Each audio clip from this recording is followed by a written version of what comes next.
Assalamualaikum. Assalamualaikum warahmatullahi wabarakatuh. Alhamdulillahi rabbil alamin. Asyhadu an la ilaha illallah al-malikul haqqul mubin. Wa asyhadu anna Muhammadan abdullahi shadiqul wa'dil amin.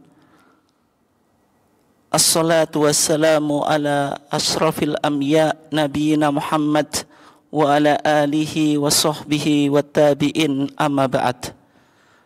Bapak-bapak dan ibu-ibu sekalian, jamaah Masjid Pondok Asri yang dimuliakan Allah, alhamdulillah pada pagi yang cerah ini kita diberikan oleh Allah Subhanahu wa taala berbagai macam kenikmatan. Salah satunya nikmat yang berupa kesehatan dan juga kesempatan sehingga kita masih bisa melaksanakan sholat subuh dengan berjamaah, dan kita susul dengan kajian setelah kita menunaikan sholat subuh secara berjamaah. Salawat dan salam semoga tetap terlimpahkan kepada Nabiullah Muhammad SAW, keluarganya, sahabatnya, dan seluruh orang yang mengikutinya sampai hari kiamat. Bapak dan ibu sekalian yang dimuliakan Allah, sebenarnya materi yang kita kaji pada bulan yang lalu itu belum selesai ya. Tapi karena ada permintaan, kita mendekati bulan Ramadan, sehingga kajian kita pada pagi hari ini berkaitan dengan bagaimana kita menyambut bulan Ramadan dengan ilmu. Kenapa kok tidak cukup menyambut saja, tapi harus apa? Dengan ilmu. Karena ilmu itu sangat penting. Sangat apa? Sangat penting. Suatu amalan itu bisa diterima oleh Allah Subhanahu wa taala ketika terpenuhi dua syarat. Jadi amalan apapun itu bisa diterima oleh Allah Subhanahu wa taala ketika terpenuhi dua syarat. Yang pertama itu ikhlas. Yang pertama itu apa? Ikhlas. Ikhlas itu apa Pak? Apa Bu? Ikhlas itu kalau bahasa sederhananya segala sesuatu kita lakukan apa? Lillahi ta'ala, mongkrono Gusti Allah bloko. Kalau orang Jawa menyebutnya seperti itu ya. Suatu amalan yang kita niatkan hanya untuk Allah. Itu yang disebut apa? Ikhlas. Berarti amalan apapun tanpa keikhlasan maka tidak diterima gitu. Yang kedua itu berkaitan dengan ilmu. Yang kedua berkaitan dengan apa? Ilmu. Kenapa berkaitan dengan ilmu? Karena syarat kedua itu amalan itu bisa diterima ketika muwafaqah lisunnah atau ittiba'us sunnah, ketika mengikuti sunnahnya Nabi, artinya sesuai dengan apa yang dicontohkan oleh Nabi. Itu syarat yang kedua. Syarat yang kedua ini harus diilmui, sehingga ibadah kita yang kita lakukan, apapun jenis ibadahnya, harus kita apa? Ilmui. Supaya apa? Supaya sesuai dengan apa yang diajarkan oleh Rasulullah. Itu ya. Sehingga kata Syekh Ibnu Ruslan Ar-Ramli dalam kitabnya Alfiatuz Zubad, di sana dikatakan wa kullu man bighairi ilmin ya'malu a'maluhu mardudatun la tuqbalu. Setiap orang yang beramal tanpa ilmu, maka amalnya itu mardudatun, tertolak, la tuqbalu, tidak diterima. Menunjukkan pentingnya apa? Ilmu dalam kita apa? Beramal itu. Dan juga Syekh Ibnu Ruslan dalam kitabnya Alfiyah Zubat di bait yang lain mengatakan wa niyatun wal qawlu tsummal amalu bi ghairi wifqi sunnatin la tuqbalu. Niat, perkataan, amal tanpa sesuai dengan sunnah Nabi itulah tuqbalu, tidak akan diterima. Oleh sebab itu kalau kita mau amal kita diterima, yang pertama apa? Ikhlas.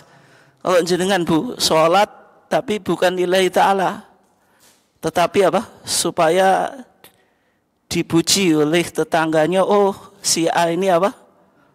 Solehah, rajin ke masjid, tapi sholatnya tidak lillahi ta'ala. Kira-kira bisa menjadi amal yang baik, amal yang diterima atau enggak?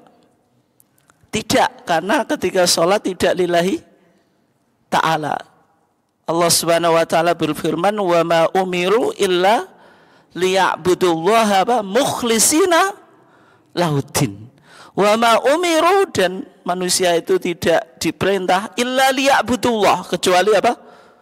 Untuk menyembah Allah. Bagaimana supaya kita bisa menyembah Allah secara baik, secara sempurna? Mukhlishina lahuddin, harus memiliki keikhlasan. Nabi Muhammad SAW dalam hadisnya yang sahih mengatakan apa? Innamal a'malu binniyat. Sesungguhnya amal itu ditentukan oleh niat. Sehingga niat itu sangat penting dalam ibadah kita. Makanya setiap niat harus ditanamkan dalam hati kita. Kalau saya melakukan ini lillahi apa? Lillahi ta'ala itu.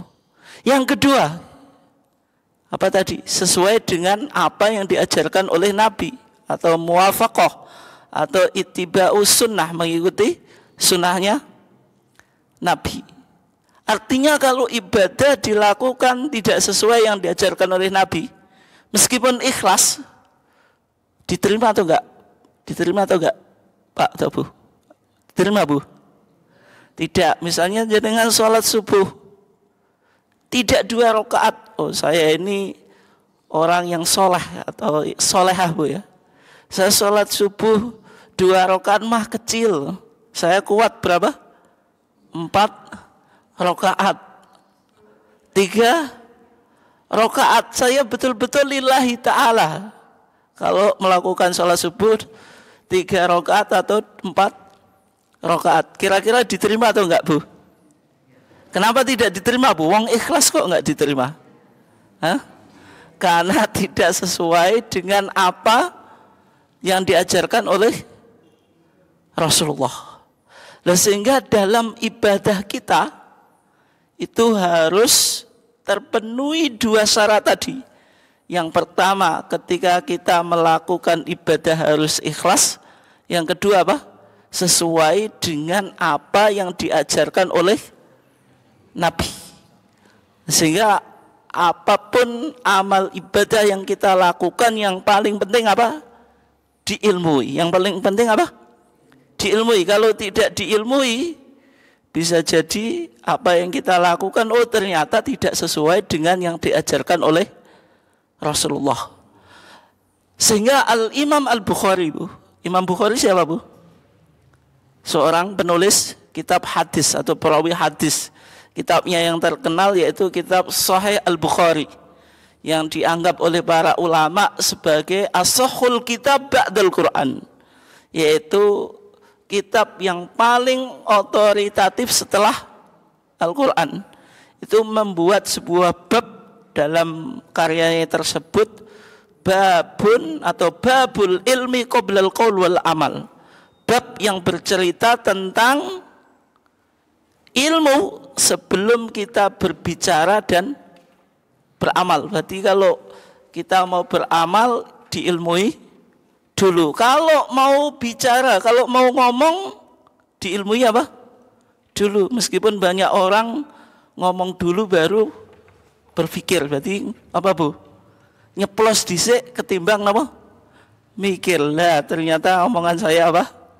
Salah itu. Sehingga Imam Bukhari ini menarik, Pak atau Bu, membuat sebuah judul dalam karyanya yaitu apa? Sahih Bukhari, babul ilmi qoblal qaul wal amal. Menunjukkan betapa pentingnya apa? Ilmu. Bapak dan Ibu sekalian yang dimuliakan Allah. Nah sekarang kalau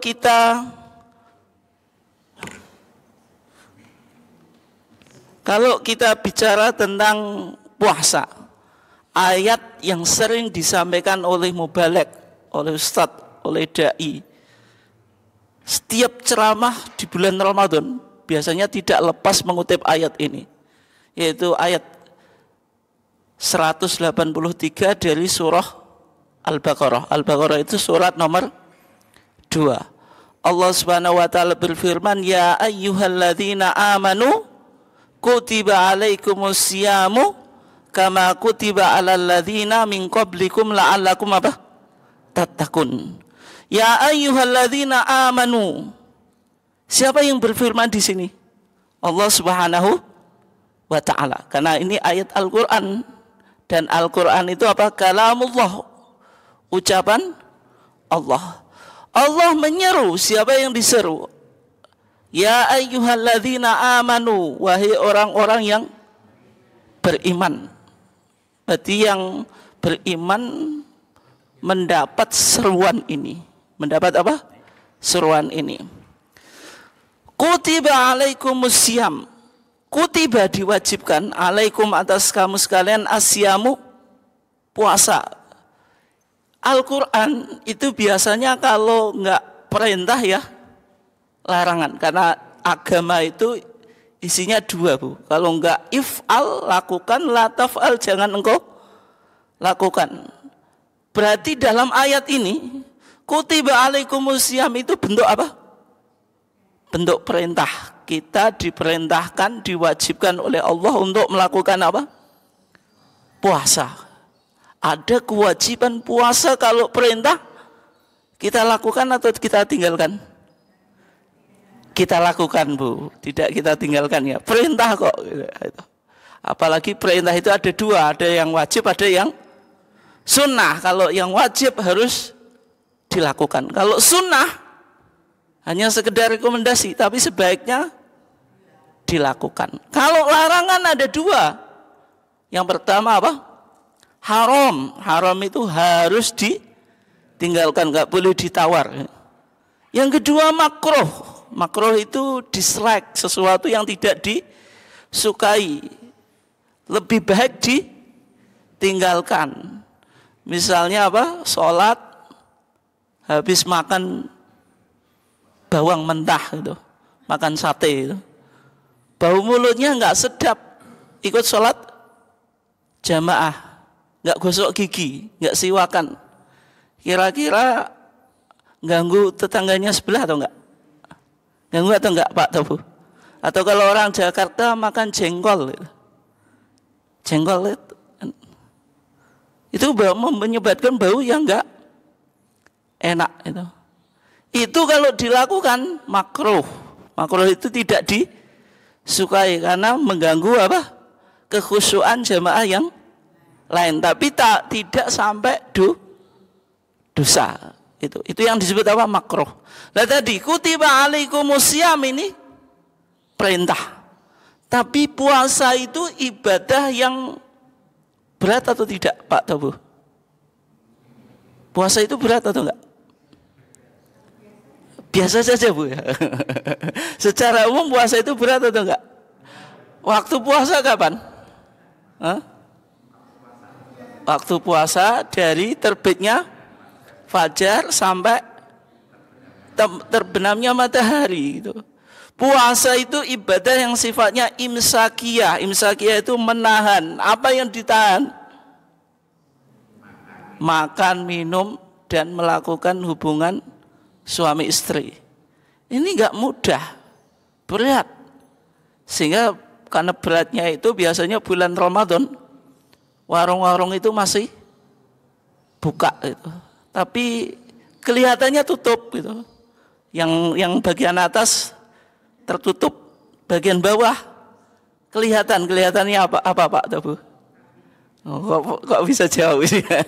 Karena sudah umum kita ketahui ya. ini atasnya kok tutup, kok kakinya banyak gitu.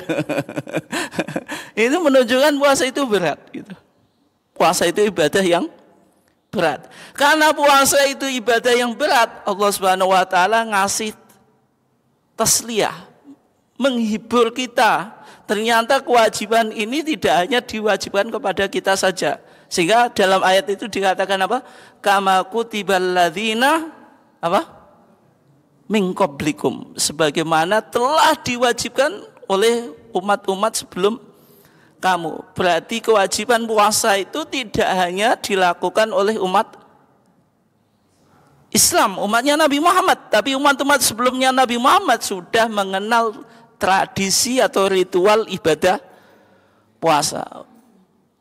Fungsinya apa? Ketika Allah kok menghubungkan kewajiban puasa itu dengan kewajiban yang sudah dibebankan dengan umat-umat sebelumnya, supaya kita merasa ringan. Kalau sesuatu yang berat kita pikul bersama, Pak Tobu, menjadi ringan atau enggak? Minimal secara psikologis menjadi ringan atau enggak? Menjadi ringan atau enggak? Ringan, karena tidak hanya kita yang kena kewajiban, tapi juga semua orang, ya kan? Nah, itu. Dan yang paling penting, yang menjadi inti dari puasa itu la'allakum apa?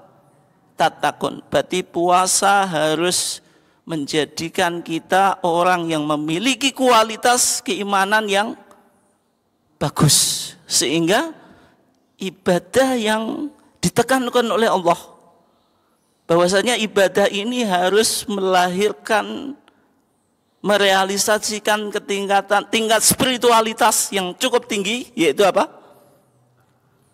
Takwa, yaitu ibadah puasa. Sehingga untuk meraih goal atau tujuan puasa itu dengan melakukan beberapa ibadah, Bu. Yang pertama, kalau ingin jadi orang muttaqin, lakukan puasa dulu. Kalau tidak puasa di bulan Ramadan, gimana mau menjadi apa? Muttaqin. Itu puasanya dilakukan dulu. Tapi puasa lupa sholat. Puasa takut tuh, saya kalau nggak puasa takut diketahui oleh tetangga saya, malu gitu. Tapi sholatnya sholat yang wajib 5 waktu, bolong-bolong. Berarti bisa menjadikan orang tersebut muttaqin atau enggak? Tidak. Kemudian bulan Ramadan, salah satu keutamaan bulan Ramadan itu disebut apa? Syahrul Quran. Bulan diturunkannya apa? Al-Quran. Syahrul Ramadan alladzi unzila fihi al-Quran hudan lin-nasi wa bayyinatin minal huda wal furqan. Bulan Ramadan itu bulan yang diturunkan Al-Quran, sehingga kita di bulan Ramadan dituntut untuk banyak interaksi dengan Quran. Kalau di luar bulan Ramadan, penting atau enggak kita melakukan interaksi dengan Quran? Penting juga, meskipun kadang banyak umat Islam yang lupa ya. Punya mushaf itu Quran itu. Punya, sudah beli, sudah ditaruh di mana? Di almari. Dibuka kapan? Tiap hari atau bulan Ramadan? Bulan Ramadan saja kadang puasa yang hari yang pertama, yang kedua sudah mulai malas, ketiga sudah mulai malas. Oleh sebab itu kalau ingin tadi sesuai dengan ayat la'allakum tattaqun, paling tidak interaksi kita dengan Al-Quran itu sudah mulai apa? Ditingkatkan. Paling tidak tiap hari itu enggak lepas dari baca Quran, meskipun hanya satu ayat. Karena amalan yang sedikit tapi konsisten, istiqomah itu lebih baik daripada apa? Beramal banyak tapi tidak konsisten. Misalnya jenengan Pak Tobu sehari nuju imannya kuat itu, baca Al-Quran 1 juz itu. Tapi sehari itu berikutnya sudah enggak baca, berikutnya sudah enggak baca gitu. Dengan orang yang atau dengan jenengan yang tiap hari hanya baca 1 ayat, bagus mana Pak Tobu? Bagus setiap hari yang baca 1 ayat atau kadang-kadang apa? Khataman 1 juz. Atau hataman Quran sekaligus ya. Tapi sangat jarang gitu. Bagus mana? Bagus yang amalannya sedikit tapi konsisten. Sebagaimana jenengan untuk melakukan qiyamul lail, salat tahajud itu mudah atau berat Pak Tabu? Sangat berat ya. Umumnya orang tidur kok kita bangun sendiri. Lah enak apa? Tidur mancal kemul ya. Kalau malam bangun atau enggak? Bangun. Tapi apa? Ke kamar belakang gitu. Habis ke kamar belakang ngapain? Balik tidur lagi pancal kemul. Tapi ada orang yang kadang-kadang imannya lagi tinggi, sholat tahajud sampai berapa rakaat Pak? Misalnya sampai 11 rakaat itu. Dengan orang yang tiap hari sholat tahajud nggak banyak, cuma 2 rakaat tambah 1 witir. Tapi dia konsisten, istiqomah. Dengan orang yang sholat tahajudnya tadi sampai 11 rakaat, tapi jarang-jarang. Bagus yang mana? Bagus yang sedikit tapi konsisten gitu. Sehingga Rasulullah SAW pernah bersabda, Inna ahabbal a'mali adwamuha wa in qallat. Sesungguhnya amalan yang terbaik itu yang sedikit tapi konsisten. Meskipun sedikit tapi konsisten itu. Oke. Kemudian ada sedekah. Sedekah itu kalau di bulan Ramadan tentu nilainya apa? Nilainya lebih daripada di bulan yang lain. Kemudian ada iktikaf, semuanya ini amalan yang nanti kita maksimalkan ketika kita masuk bulan Ramadan. Yang menjadi pertanyaan, apakah kita sudah boleh melakukan amal-amal ini sebelum di luar bulan Ramadan? Boleh atau enggak, Pak Tabu? Ya boleh itu, boleh itu.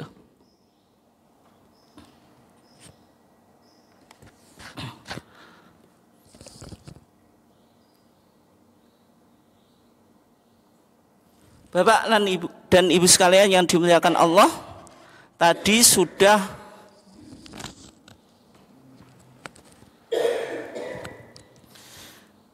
kita sudah bahas orang yang berkewajiban menjalankan ibadah puasa.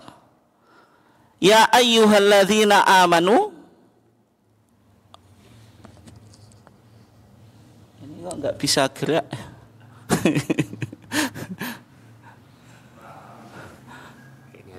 Oh ya.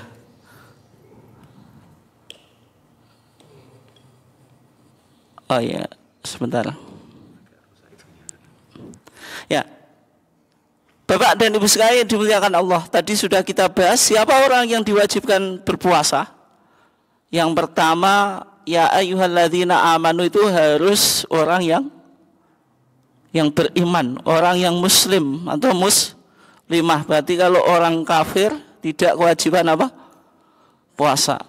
Yang berikutnya mukallaf. Mukallaf itu akil balik. Dia sudah balik. Kemudian yang kedua berakal, bukan orang gila. Sehingga anak kecil tidak kewajiban puasa. Tapi kalau jenengan punya anak, itu mulai umur berapa Pak Tebu? Mulai dibiasakan atau dilatih puasa? Berapa?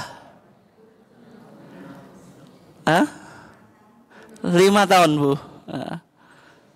Sedini mungkin. Tapi kalau 7 tahun itu paling enggak sudah diperintah. Kalau 10 tahun belum puasa, dicetat Bu ya. Sebagaimana Rasulullah pernah bersabda kalau anak kita kalau 7 tahun itu sudah mulai diperintah untuk sholat. Muru auladakum bis sholati wa hum sab'u sinin. Kata Rasulullah, perintahkanlah anakmu untuk melakukan sholat ketika mereka 7 tahun. Wadribuhum wa hum asyru sinin. Kalau 10 tahun itu belum mau sholat, boleh dipukul. Tapi memukulnya ini edukatif Bu ya, nggak boleh memukul dengan menyakiti atau menghajar gitu. Ada nilai edukasinya gitu. Nah, puasa juga semacam itu. Berarti kalau 7 tahun sudah diperintah. Tapi kalau sebelum itu sudah diperintah dan sudah latihan puasa, ya berarti lebih baik gitu. Oke, itu.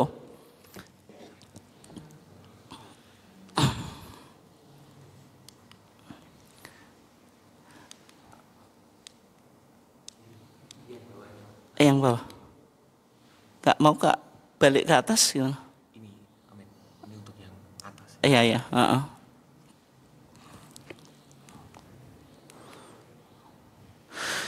Nah, terus kalau wanita ini khusus jenengan Bu, itu mengalami haid atau menstruasi, itu kewajiban puasa atau enggak? Tidak. Gitu. Berarti enggak puasa Bu ya kalau haid? Tidak. Kalau maksa puasa Bu? Oh saya wanita yang sholihah kok, meskipun haid puasa diterima atau tidak? Tidak diterima. Tapi kalau wanita yang haid atau menstruasi tidak puasa di bulan Ramadan harus diqadha'i di luar bulan Ramadan. Kata Aisyah, kunna nu'maru biqadha'i as-shaum wa la nu'maru biqadha'i as-shalah. Kami para wanita diperintah oleh Rasulullah untuk mengqadha'i puasa, tapi tidak diperintah untuk mengqadha'i apa? Salat. Berarti wanita yang haid itu meninggalkan salat, meninggalkan puasa. Tapi kalau puasa tetap diqadha'i Bu. Kalau salat tidak. Kenapa? Padahal sama-sama ibadah. Kenapa Bu? Yang puasa kok diqadha'i, yang salat tidak? Karena kalau sholat itu sehari berapa kali Bu? 5 waktu. Rakaatnya tergantung ya. Ada 17 rakaat. Umumnya wanita haid itu antara 7 hari atau 6 hari. Ada yang kurang gitu.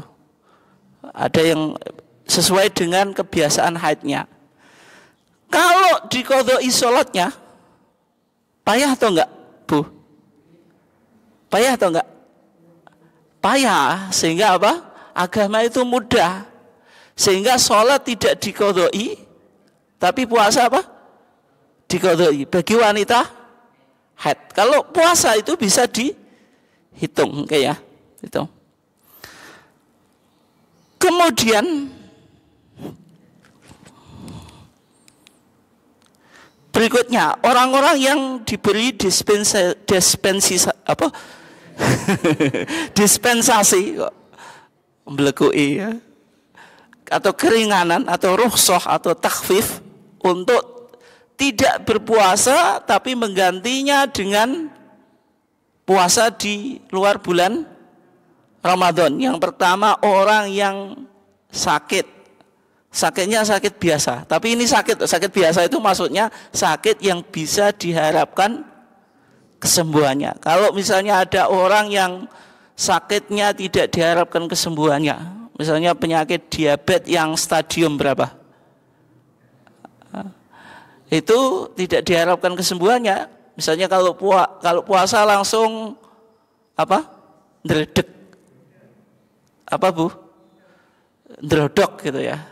Terus nggak kuat lah, badannya lemes itu. Berarti tidak wajib qadha, dia kasih fidyah. Yang kedua musafir. Musafir itu orang yang melakukan bepergian. Sebagaimana dalam firman Allah, "Faman kana minkum maridun." Maka barang siapa di antara kamu sakit, maksudnya apa? Sakit yang masih diharap kesembuhannya. Tapi ini sakit loh Bu. Kalau saya sakit flu, puasa atau enggak? Puasa atau enggak Bu? Tetap puasa. Saya sakit gatal, puasa atau enggak? Tetap puasa. Saya sakit hati, puasa atau enggak? Tetap puasa ya. Maksudnya sakit ini betul-betul sakit ya. Tapi masih diharapkan kesembuhannya. Tapi kalau tidak diharapkan kesembuhannya, bayar fidyah itu. Faman kana minkum maridun au ala safarin, atau dalam keadaan bepergian. Maka dalam ayat tersebut dikatakan apa? Fa'iddatun min ayyamin ukhor. Maka qadha-nya sesuai dengan bilangannya di hari-hari di luar bulan Ramadan. Itu ya. Sehingga yang paling penting diperhatikan ini Bapak dan Ibu sekalian yang dimuliakan Allah, kalau jenengan di bulan Ramadan kemarin punya hutang puasa, sebabnya macam-macam. Kalau ibu-ibu kebetulan lagi apa Bu? Haid. Kalau bapak-bapak mungkin sakit atau bepergian. Kita sekarang di bulan Sya'ban, maka yang harus cepat-cepat kita lakukan apa? Mengqadha'i puasa yang kita tinggalkan. Sebagaimana dalam hadis Aisyah Bu. Aisyah itu perempuan, dia juga haid gitu. Kata Aisyah, dia punya hutang puasa Bu, karena apa? Haid ketika bulan Ramadan. Kana yakunu alayya shaumu min Ramadan. Saya punya hutang puasa di bulan Ramadan. Tapi yang perlu dicatat Bu ya, kalau wanita punya hutang puasa bulan Ramadan, itu biasa saja atau sebuah kesalahan Bu? Kalau sebab haid, biasa saja, karena haid itu kutibat ala banati Adam, sudah ditakdirkan oleh Allah untuk perempuan. Justru kalau perempuan masih haid itu menunjukkan masih apa? Masih subur gitu. Menunjukkan kalau wanita itu masih produktif gitu. Kata Aisyah, fama astati'u an aqdhiya illa fi Sya'ban. Saya tidak bisa mengqadha'i puasa itu kecuali di bulan Sya'ban. Berarti kalau misalnya seorang wanita qadha'nya di bulan Sya'ban, kayak bulan sekarang, kita kan sudah di bulan apa? Sya'ban, itu enggak apa-apa, cepet-cepet apa?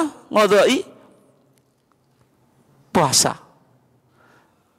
Berarti kalau punya hutang puasa diqadha'i di bulan apa?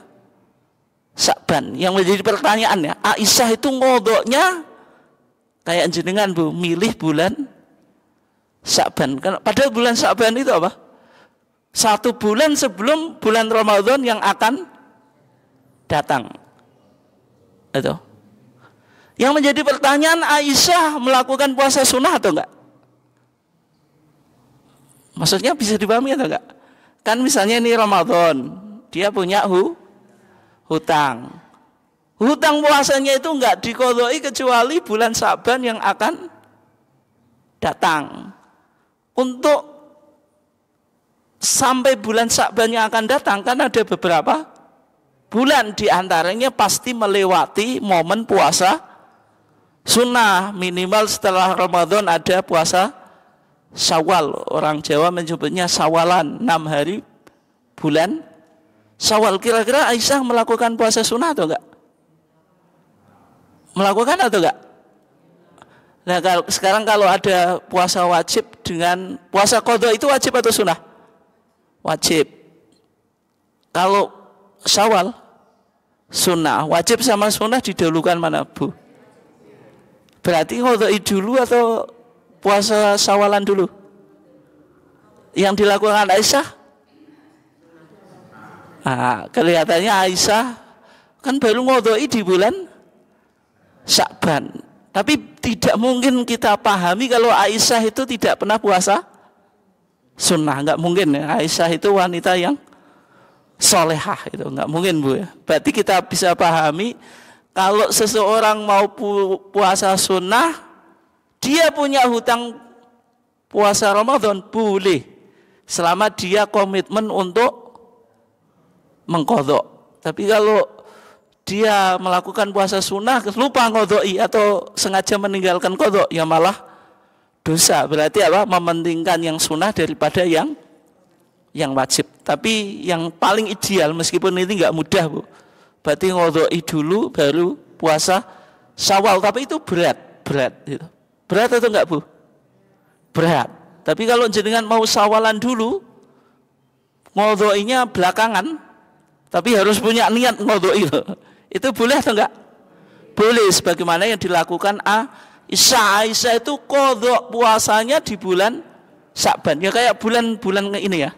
Kita menjelang Ramadan.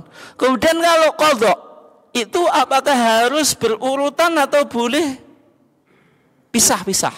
Maksudnya berurutan itu dulu ibu-ibu punya hutang puasa 6 hari. Berarti kalau mengqadha harus berurutan. Misalnya besok puasa, berarti besok terus sampai 6 hari. Apakah boleh terpisah-pisah? Boleh terpisah-pisah, tidak harus berurutan. Sebagaimana dalam hadis Ibnu Umar, Rasulullah bersabda, qadha'u Ramadan insya'a faraqa wa insya'a taba'a. Mengqadai puasa Ramadan itu kalau seseorang menghendaki boleh pisah-pisah, kalau menghendaki boleh berurutan. Berarti bebas, tidak ada keutamaan apakah berurutan atau terpisah-pisah. Yang penting apa? Mengqadai puasa. Oke. Nah, kalau puasa qadha, tiba-tiba keras ini. Kalau puasa qadha itu niatnya boleh atau enggak diawali sejak pagi? Sejak pagi itu maksudnya setelah terbitnya matahari. Boleh atau enggak? Sekarang ini penting Bu ya atau Pak. Puasa itu ibadah. Namanya ibadah harus ada niat. Yang membedakan niat dalam puasa wajib dengan puasa sunnah itu di mana? Kalau puasa wajib niatnya itu harus dilakukan tabyid. Tabyid itu diucapkan di malam hari atau sebelum terbitnya fajar. Sebagaimana dalam hadis Hafsah Ummul Mukminin ya, Nabi bersabda, "Malam yubayyidi siyama qabla al-fajri fala siyamalah." Kalau orang itu niat puasa wajib tidak menetapkan niatnya di dalam hatinya sebelum fajar, maka tidak sah puasanya. Itu kalau puasa apa?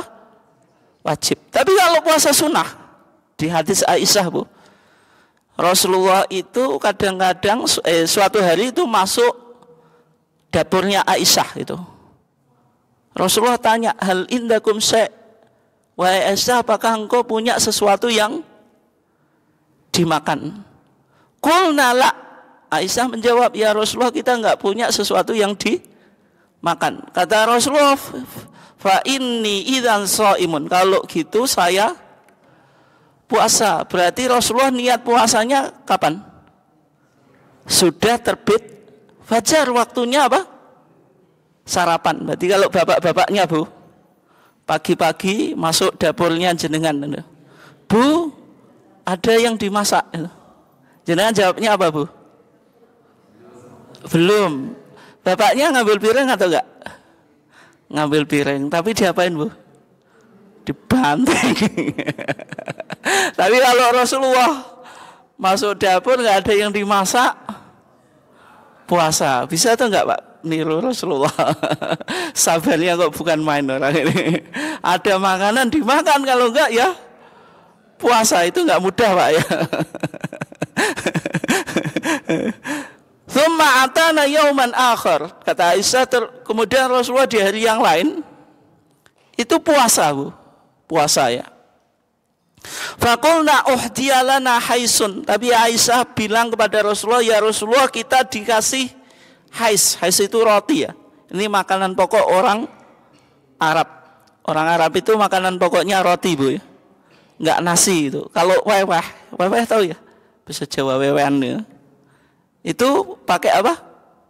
Roti. Itu disimpan oleh Aisyah ketika Rasulullah datang. Itu dikasihkan kepada Rasulullah. Aisyah menawari, "Ya Rasulullah, tadi ada tetangga yang ngasih roti khais." Rasulullah bilang, "Hari ini coba ambilkan roti tersebut." Falaqad asbahtu shaiman fa'akala. Rasulullah bilang, sebenarnya saya niat puasa. Ini puasa apa?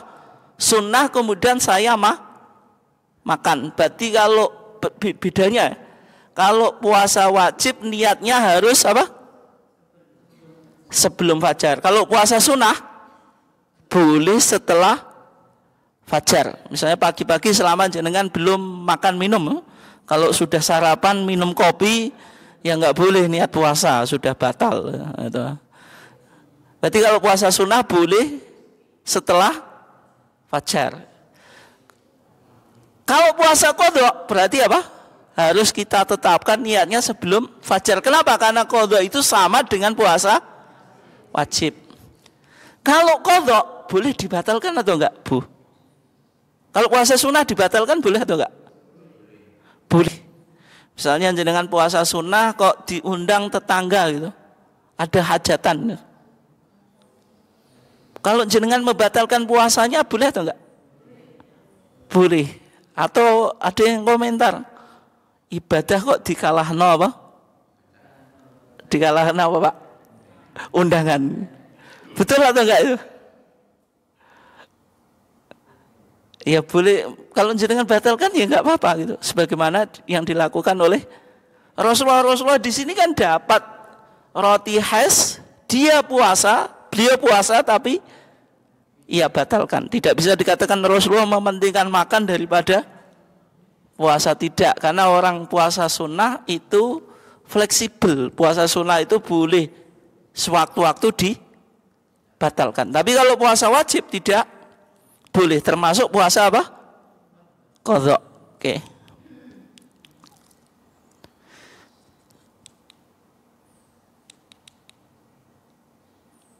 Itu tentang bagaimana cara kita apa? Mengqadha'i puasa gitu.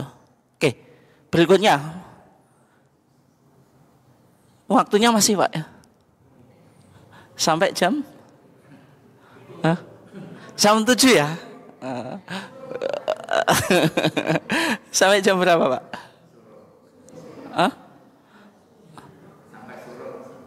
Dari jam berapa suruhnya? Wis pokoknya saya ngomong gitu. Kalau saya nggak berhenti ya mungkin sampai duhur juga. Kenapa? Sudah suruh?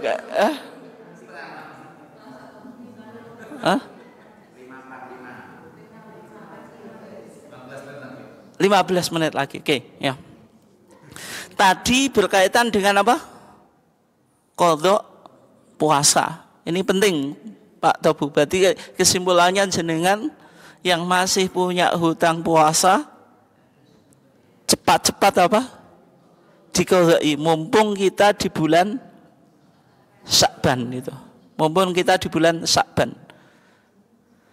Berikutnya, amalan yang penting untuk kita tingkatkan ketika kita di bulan Ramadan. Tidak hanya di bulan Ramadan, tapi juga sebenarnya di luar bulan Ramadan. Yaitu kita melakukan interaksi dengan Al-Quran. Melakukan mudarasatul Quran. Orang baca Quran itu pahalanya cukup besar. Orang belajar Al-Quran itu pahalanya juga cukup besar. Dalam sebuah hadis Rasulullah bersabda, majtama'a qaumun, tidaklah berkumpul satu kaum atau komunitas ya, fi baitin min buyutillah, di salah satu dari rumah-rumah Allah. Yang mereka lakukan apa? Yatluna kitab Allah, mereka membaca kitab Allah gitu. Mereka apa? Membaca kitab Allah. Wa yatadarasunahu, dan mereka saling melakukan tadarus. Kalau tilawah itu membaca secara lafdan, secara apa? Lafad. Berarti tilawatul Quran itu membaca Al-Quran secara apa? Lafad, sesuai dengan tajwid, sesuai dengan makharijul huruf. Tapi yang kedua itu tadarus atau mudarosah. Kalau mudarosah itu apa?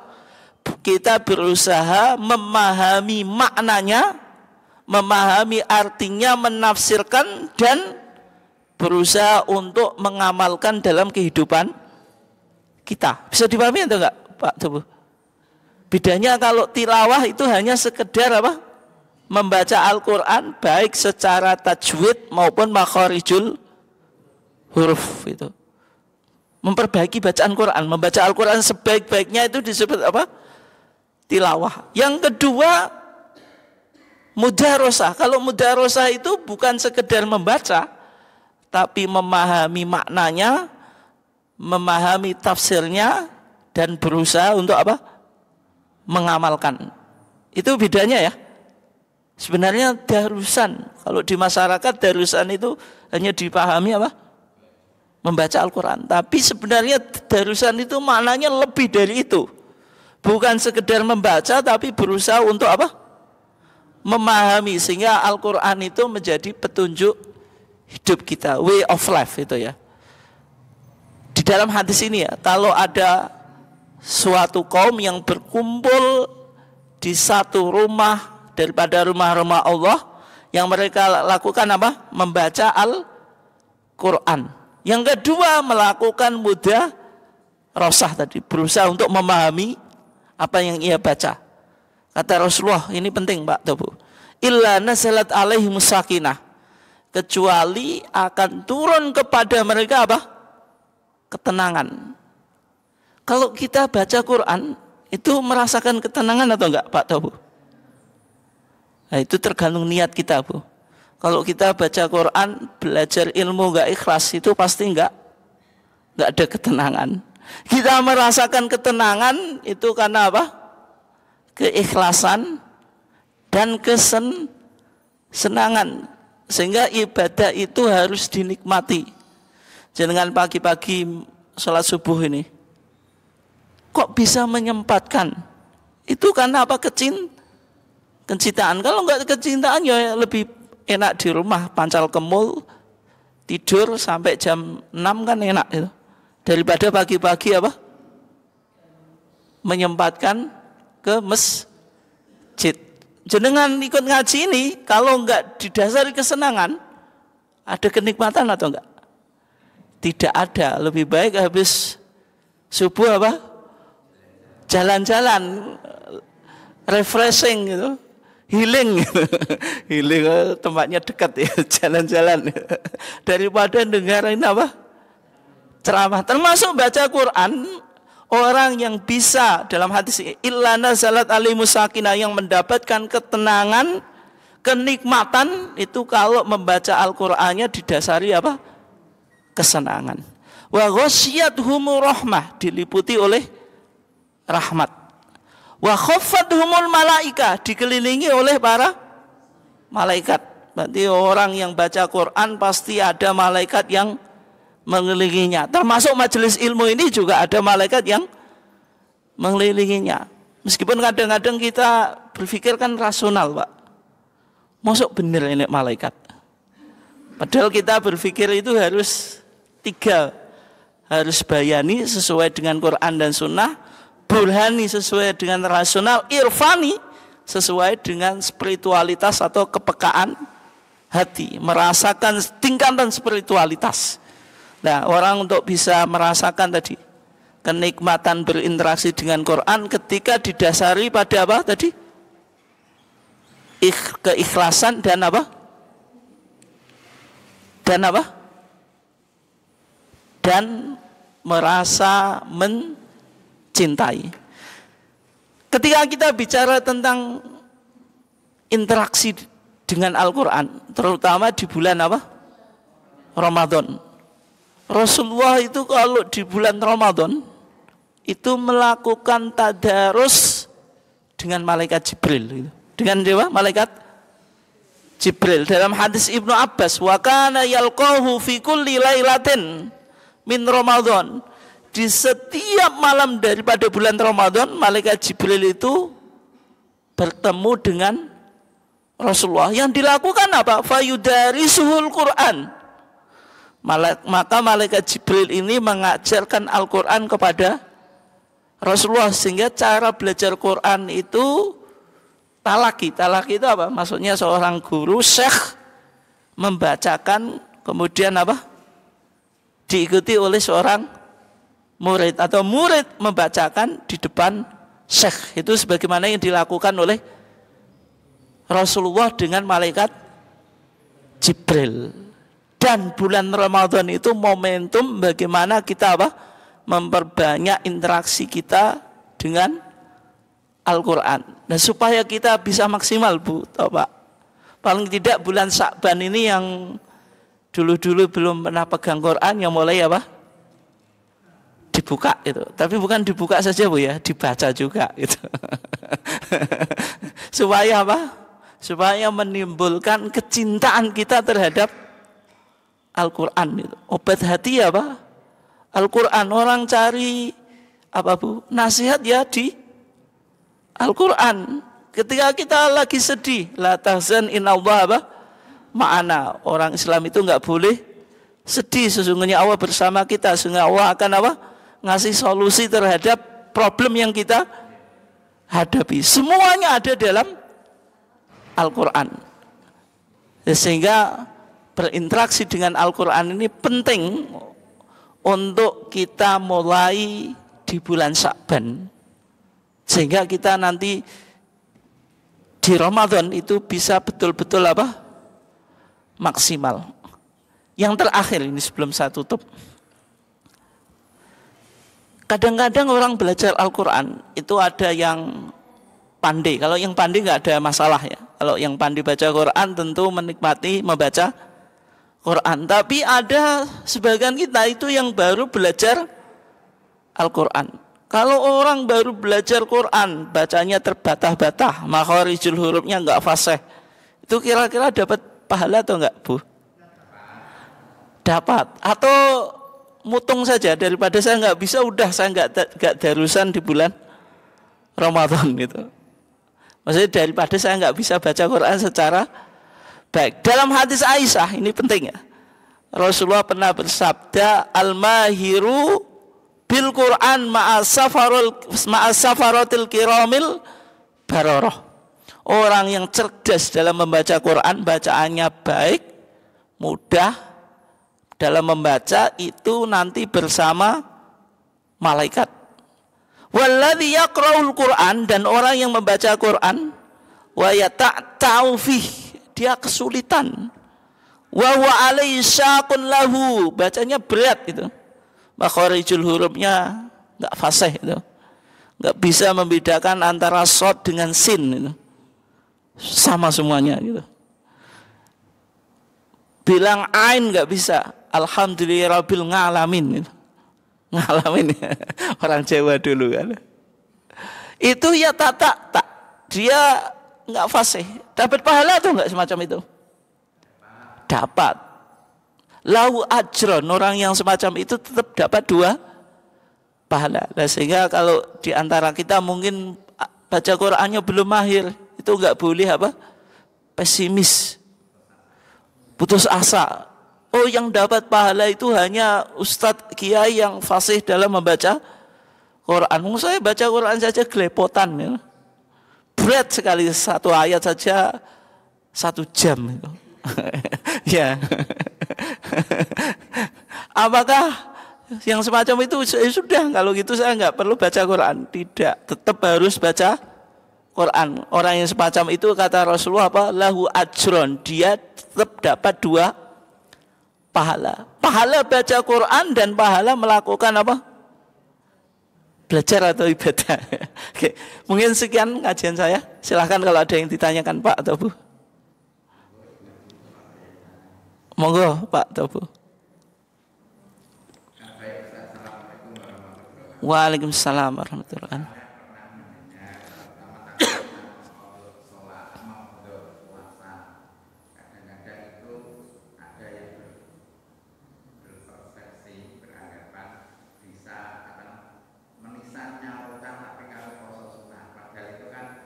Menisan gimana? Oh. Apakah itu kan beda wajib dan sunnah? Apakah semacam itu boleh atau ada dasarnya? Ya, kalau kita qadha biasanya memilih hari Senin atau Kamis.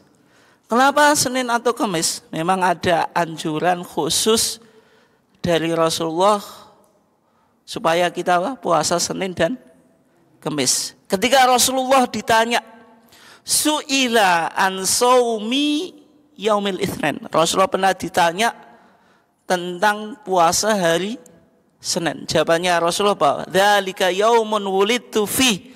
Hari Senin itu hari aku dilahirkan. Berarti maulid atau mauludnya Nabi itu di hari Senin. Kalau jenengan mau merayakan maulid tiap minggu itu dengan apa puasa? Senin. Puasa Senin itu apa? Rasulullah menyukuri hari kelahirannya gitu. Artinya kalau jenengan puasa Senin sama dengan menyukuri kelahiran seorang nabi yang apa? Diutus sebagai rahmatan lil alamin. Wa ma arsalnaka illa rahmatan lil alamin. Itu alasan Rasulullah kenapa puasa Senin itu. Jadi Rasulullah itu lahir di hari Senin, meninggal di hari Senin itu. Wa unzila alayya, wahyu juga turun kepada Rasulullah di hari Senin itu. Wa bu'itsu fi, Rasulullah diutus menjadi nabi juga hari Senin. Rasulullah diutus menjadi nabi itu usianya berapa, Bu? 40. Gimana, Bu, tadi? Ya.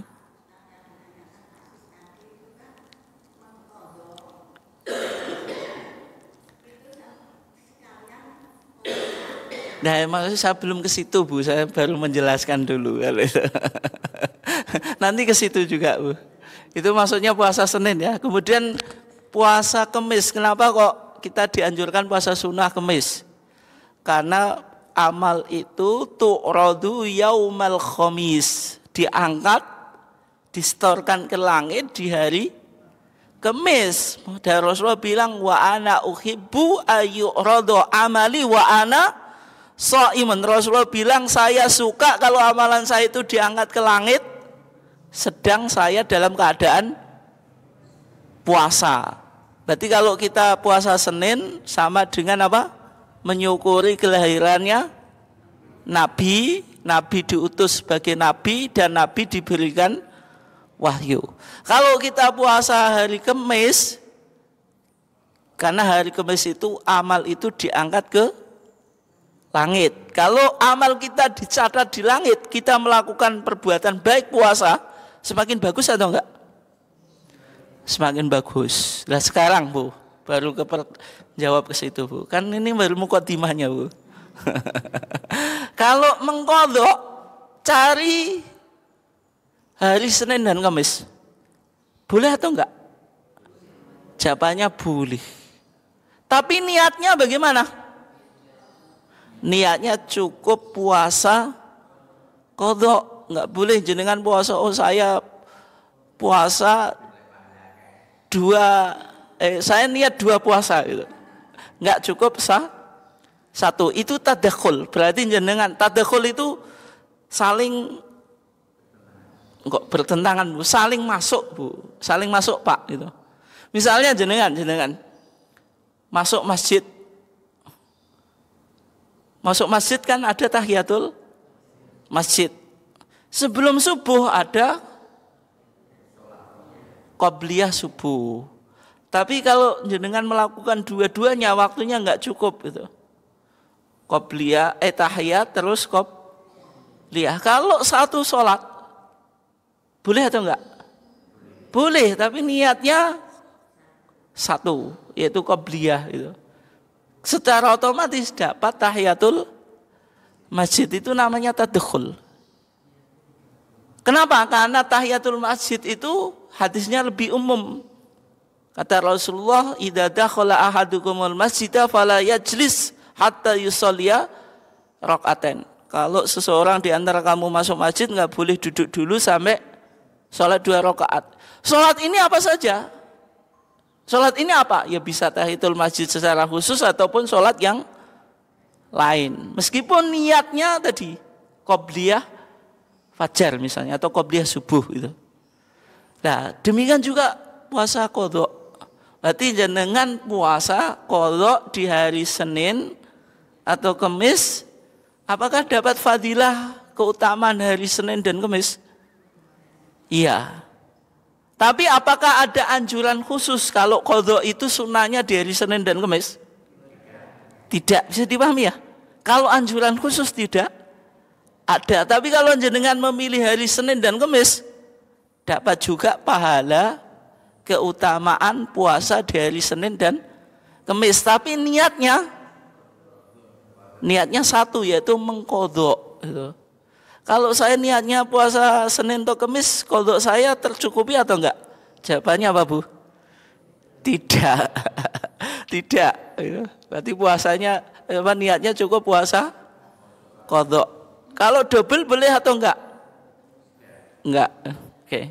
Itu ya. Terus pundi, Bu?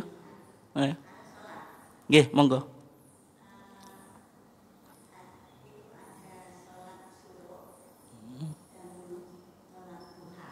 Ya.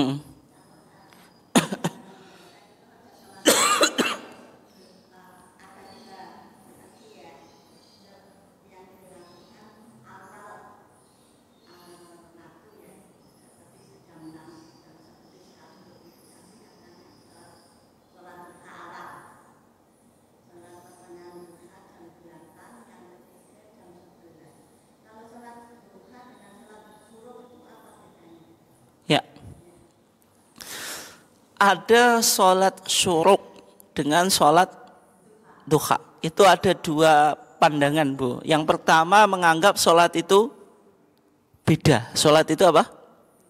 Beda. Tapi kalau saya pribadi cenderung pada pandangannya Ibnu Abbas. Nanti bisa dilihat di kitab Fathul Mu'in. Fathul Mu'in itu kitab yang umum dikaji di pesantren itu. Dalam pandangannya Ibnu Abbas, sholat syuruk itu, sholat isyraq itu sholatud duha fi awali waktiha. Sholat duha di awal waktu. Sehingga sebenarnya sholat syuruk itu ya sholat duha, cumanya di awal waktu gitu. Kalau sholat duha itu yang paling baik kapan? Kalau jenengan sholat syuruk itu kan di hadisnya dia sholat berjamaah dulu, tidak meninggalkan apa? Tempatnya, ya termasuk di masjid dengan melakukan kajian ini, kemudian ditutup apa? Dia kayak apa? Haji dan umroh tamatan secara sempurna. Di hadisnya kan semacam itu. Itu kalau sholat syuruk atau isyraq ya. Menurut Ibnu Abbas sholat duha di awal waktu. Tapi sholat duha itu yang terbaik juga dalam hadis yang lain ketika matahari sudah memulai panas. Dalam hadisnya idza ramidhatil fisalu, kalau anak unta itu mulai kepanasan. Kita enggak ada unta ya. Kalau sapi itu biasanya dingon, Bu. Di tempat yang ada rumputnya, di pelataran. Nah, kalau sudah gindrang tahu ya, jinjak itu loh, kan masih panas loh. Ya, umumnya ya jam 11, jam 10 sekitar itulah itu, antara itu. Itu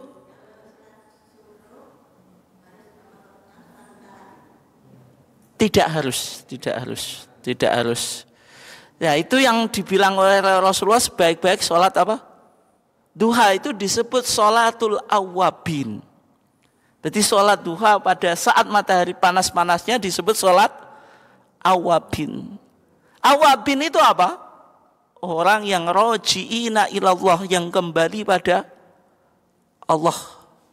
Itu disebut apa? Sholat awabin. Berarti sholat duha kalau di awal waktu disebut sholat isyraq atau syuruk. Kalau saat matahari panas jam 11 atau jam 10 itu disebut sholat awabin. Tapi semuanya sholat duha.